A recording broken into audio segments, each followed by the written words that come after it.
motorcycle is a machine that converts combustion into rotation.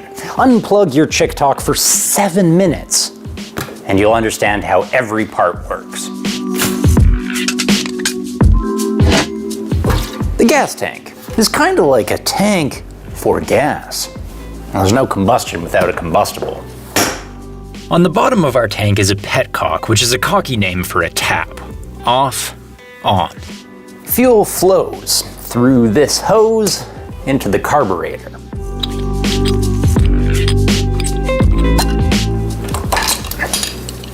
Da frickin' da.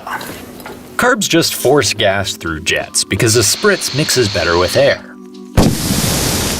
How much air you add is kind of like how long a teenager spends in the bathroom. It's entirely dependent on what you do with your wrist. Twist the throttle open and it pulls a cable, which opens the carb to more airflow. More air, more boom, more fast. That air comes from here, the air box. It's like a box for air. By forcing our bike to breathe through the air box, we force it to breathe through the air filter. Otherwise, you get COVID-19 in your engine. After combustion, we exhale through the exhaust. This is your chance to save a polar bear, an old lady's eardrum, and a forest firefighter. Alternately, you could be a dick and cut your muffler off. And that is how a bike goes boom. Combustion moves my ass, but not directly, thank God. This cushy seat softens the blow. Combustion is violent for the engine too, so we call this a wet sump. Basically, your gears relax in a permabath of hot oil. Like Arnold. Some bikes have dry sumps, meaning there's a miserly old oil tank. It squirts just a bit of lubricant wherever needed and takes it back again. Cheap bastard. It's mainly spinny stuff we care to oil, and to get things spinning, you kick this. Kickstarter. Now, which cog would you like to spin, sir? First? Fourth? You need only boot this lowly servant called a gear lever.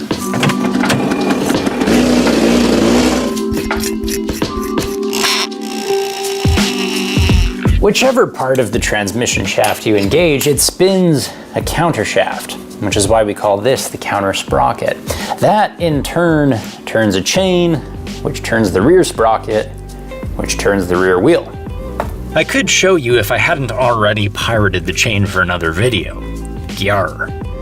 Avast, matey. To stop the spinning, we pull this clutch lever. The clutch cable pulls these friction plates apart, so the ones connected to the crankshaft can keep turning, while the ones connected to the transmission shaft can not. And that is how a bike gets spinny.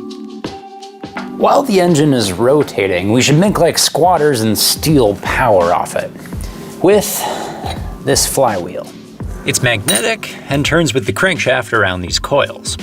Remember high school science? If you spin magnets around coils, you get electricity, but nasty ass AC current with God knows what voltage depending on how fast you ride. So we send the buzz here. Some imaginative little shit named this the rectifier regulator, because it rectifies alternating current into direct current and regulates voltage down to 12, or 6. Whatever your battery prefers. Of course, the spark plug is greedier. It wants like 20,000 volts. So in between, we have this ignition coil. Like my ex-girlfriend, it bottles up a bunch of energy, then unleashes a huge outburst on the spark plug.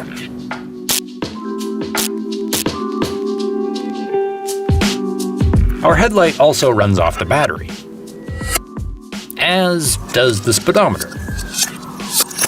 Now the only hand control we have left is this, brake lever. It pulls a cable, which pulls brake shoes against brake drum.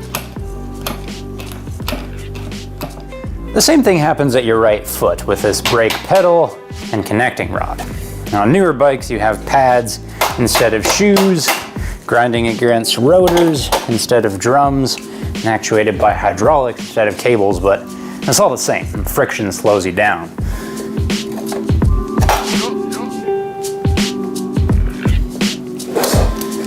This is just the foot peg assembly. And this is that foot brake I was yammering about. Of course, brakes are attached to wheels. And with no wheels to steer, I have no need for the handlebar that steers them. Nor the fenders, which stop them flinging mud in my face. Nor the suspension, which let him bounce around without bouncing me around. The back is just springs that let the swing arm swing, and the front is just forks. Ask any dork, they're also simple springs. In tubes. Thus, we put the power down. You can start rebooting your grindergram now, we're almost home.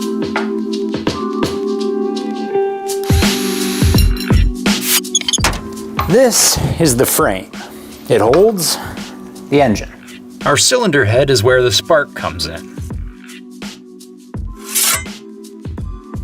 Our cylinder is where fuel and air come in.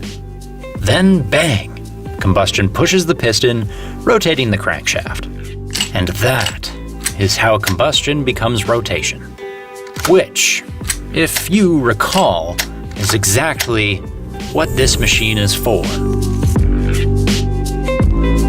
And motorcycle. Thanks for watching.